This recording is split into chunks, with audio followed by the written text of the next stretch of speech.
This segment is sponsored by Paralyzed Veterans of America. A landmark federal rule aimed at improving air travel for passengers with disabilities takes effect June 17th. The changes require annual hands-on training for airline personnel who assist travelers with mobility disabilities.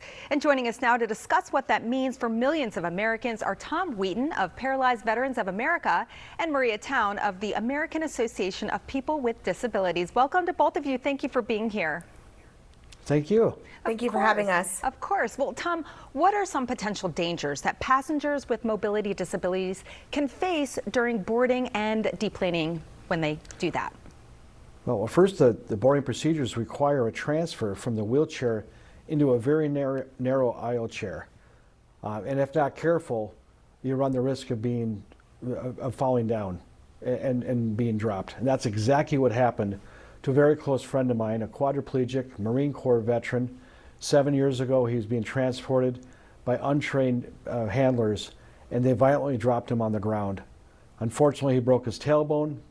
Through surgeries, the tailbone was removed, and after months of bed rest, he still has not been able to fully recover. So whatever independence that he enjoyed prior to that point got ripped away from him.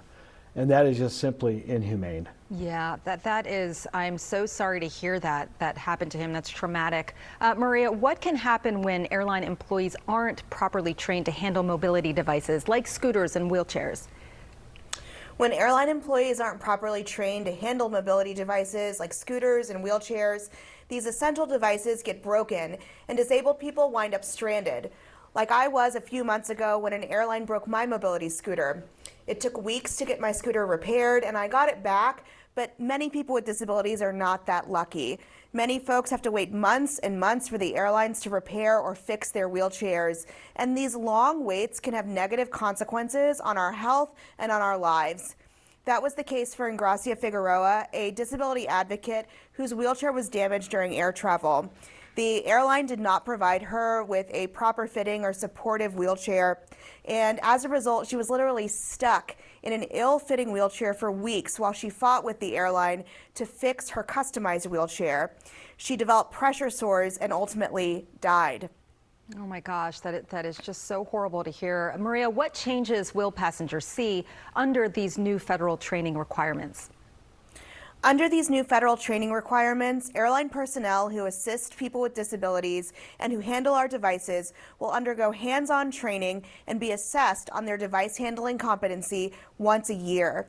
People with disabilities should have better, safer experiences when we fly, and we should be able to travel with the confidence that our devices won't get broken during transit. But these improvements to the customer experience will only happen if these training requirements are enforced by the Department of Transportation and fully implemented across every airline in the United States. Yeah. Tom, what message do you have for airlines as these new rules take effect?